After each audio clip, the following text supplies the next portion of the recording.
All right, Ms. Charles, so just coming off of the game against Mount Olive, another great game for you, 26 points, 10 rebounds. More importantly, you guys got the win. Just talk about what was working for you guys today, and we'll just go from there.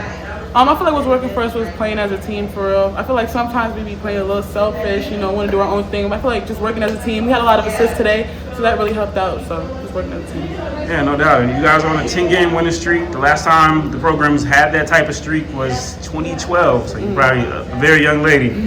So it's just talk about what it's been like becoming a part of this team, and then you guys getting together and how you've been able to gel so quickly. I feel like us being together in the summer helped us gel together and already had that chemistry that we had coming into the season.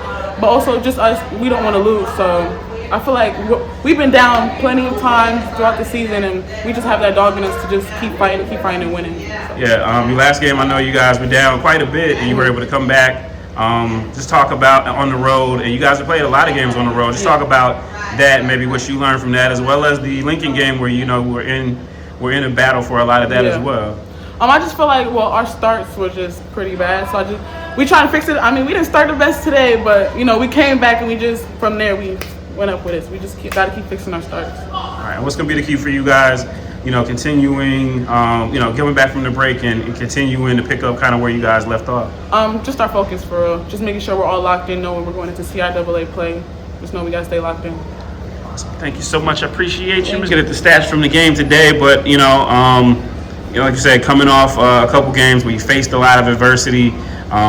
This game, you guys, came in and had a solid start and were able to maintain. Just talk about today's game and what you saw out there. We just tried to make a lot of adjustments from that Ferrum game. We only had 4 assists last game. We put an emphasis on double digits. 19 assists tonight, like Maia said, played extremely good with teamwork and everything. Out-rebounded them 40-30, which was another point of emphasis.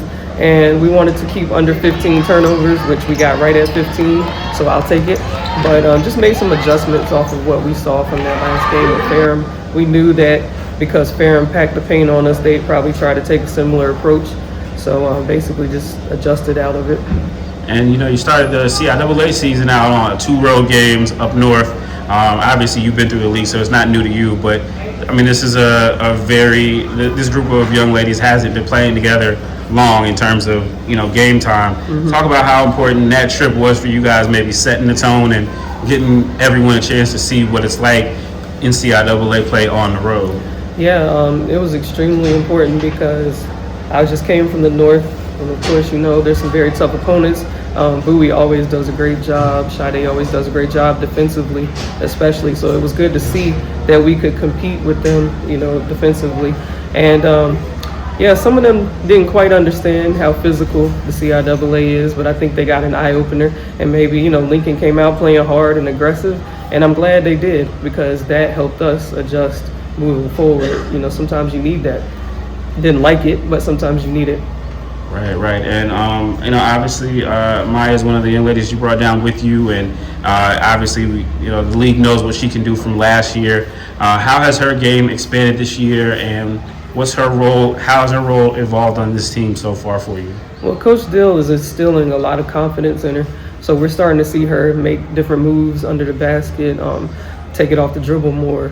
She's becoming a good passer. So, she's really expanded her game. And she's in there every day with Coach Dill working on fundamental stuff.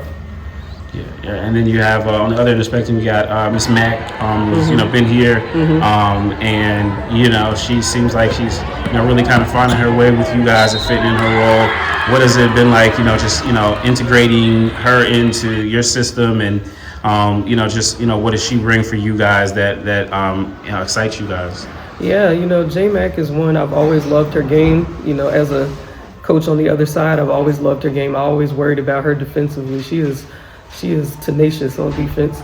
But I think with J Mack, it just started with relationships. We had to get to know each other over the summer, get to know each other before the year started, and just told her we needed her leadership. Because one thing I know about her is she wants to win. So I wanted her to carry that contagious energy to the rest of the team. So just been trying to work on her leadership. And I know we talked previously, you said, your goal is to play in the CIAA on Saturday. And so, I mean, the 10-game winning streak, I'm sure is nice. You love to have that. But what, as, the wins come and the accolades come, the attention come, for you and your team, like what's, are you trying to make sure you kind of keep the excitement down, or are you trying to amp it up? Like how are you with that right now? My theory is always God, appreciates the humble. God helps the humble. So, like I told them, I'm proud of you, but we got to stay humble. We have to keep fighting. That's not good enough for me. I'm not satisfied yet. So I'm not a celebratory person. I have to tell them good job so they don't get discouraged, but I don't get too caught up in that. The social media, people blowing your heads up, because the same people that do that will talk down on you, so you can't get caught up in that. But just trying to preach, humility, because I do see it, but I want them to be so hungry for it that they're not satisfied. And then lastly, you're getting ready to go into the break. I don't know, I guess when you're playing so good, I'm sure you probably need a break, but then do you want to want to take the break? But what is going to be the key for you guys to continue to play at a high level when you guys come back?